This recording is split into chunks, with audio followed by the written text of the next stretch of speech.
Praise the lord. దేవునికి మహిమ కలుగునుగాక. నేటి దేవుని వాగ్దానము. భయపడకుము, నీ ప్రార్థన వినబడినది. లూకాసు వార్త 1వ అధ్యాయము 13వ వాక్యములో ఈ మాట వ్రాయబడి ఉంది. క్రీస్తునందు ప్రియమైన వరలరా, దేవుని దృష్టికి నీతిమంతుడైనటువంటి జకరియా తన యాజక మర్యాద చొప్పున ప్రభు ఆలయములోకి వెళ్ళి ధూపం వేస్తూ ఉన్న సమయంలో ప్రభు దూత ధూపవేదిక కుడివైపున నిలిచి అతనికి కనపడ్డాడు. వెంటనే ఆ దూతను చూచి తొందరపడిన వాడిగా భయపడ్డాడు జకరియా. అయితే ఆ దూత అనగా గబ్రియేలు దూత దేవుని యొద్ద నుంచి పంపబడి జకరియాకు ఈ మాట తెలియచేశాడు. జకరియా ప్రార్థన చేస్తూ ఉన్నట్లుగా మనము ఈ మాటలో గమనించాలి. అయితే జకరియా దేని కొరకు ప్రార్థన చేస్తూ ఉన్నాడు?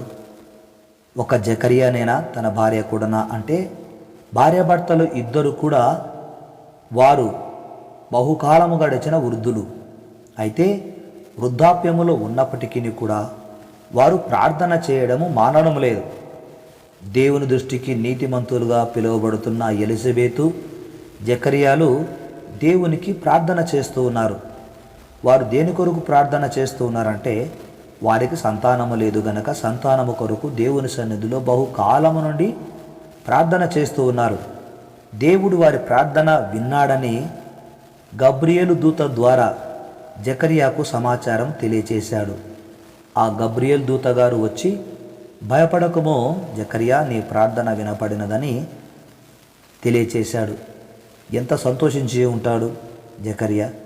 ఈరోజు ఈ మాట ప్రభు నీకు జ్ఞాపకం చేస్తున్నాడు. నీవు దేని కొరకైతే ప్రార్థిస్తూ ఉన్నావో నీ ప్రార్థన దేవుడు వింటున్నాడని నీవు మొదట గుర్తించాలి.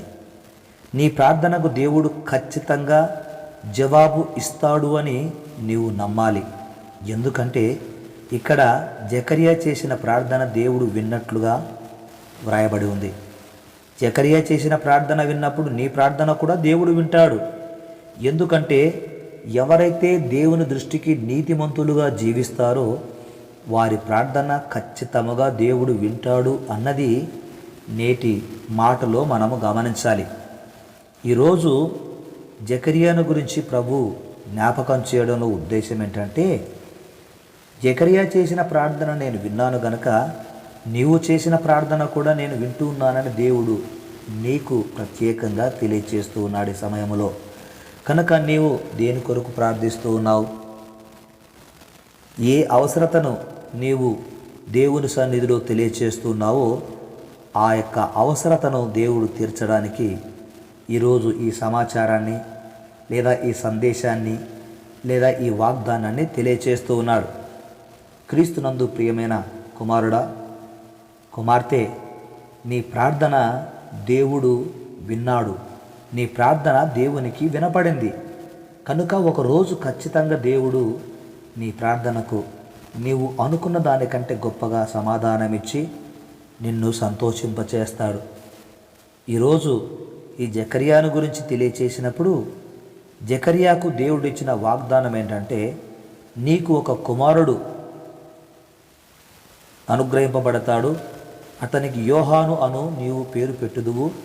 ప్రభు దృష్టికి అతను గొప్పవాడై పరిశుద్ధాత్మతో నిండుకొనిన వాడై ఇశ్రాయేలీయులలో అనేకులను ప్రభు అయిన వారి దేవుని వైపు త్రిప్పును అని గబ్రియేలు దూత గారు మాట్లాడారు.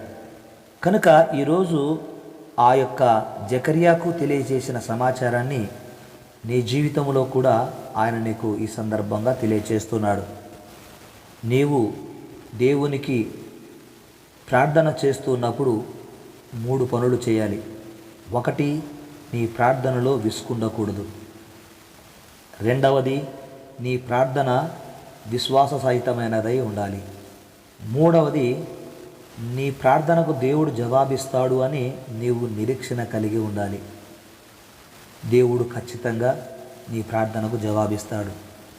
జకరియా, ఎలిజబెతులు ప్రార్థించారు గనక దేవుడు వారికి సహాయం చేయడానికి నీ ప్రార్థన వినపడినది, భయపడకము అని గబ్రియల్ దూత ద్వారా తెలియచేశాడు.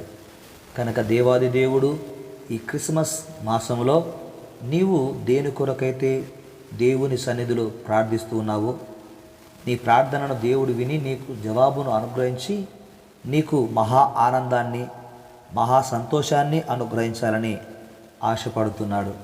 కనుక నీ ప్రార్థనకు దేవుడు జవాబు ఇవ్వాలని నేను కూడా కోరుకుంటూ నీ కొరకు ప్రార్థన చేయాలని ఆశపడుతున్నాను. ప్రార్థన చేద్దాం. పరిశుద్ధుడు అయిన మా తండ్రి, మీకు వందనాలు చెల్లిస్తున్నాం.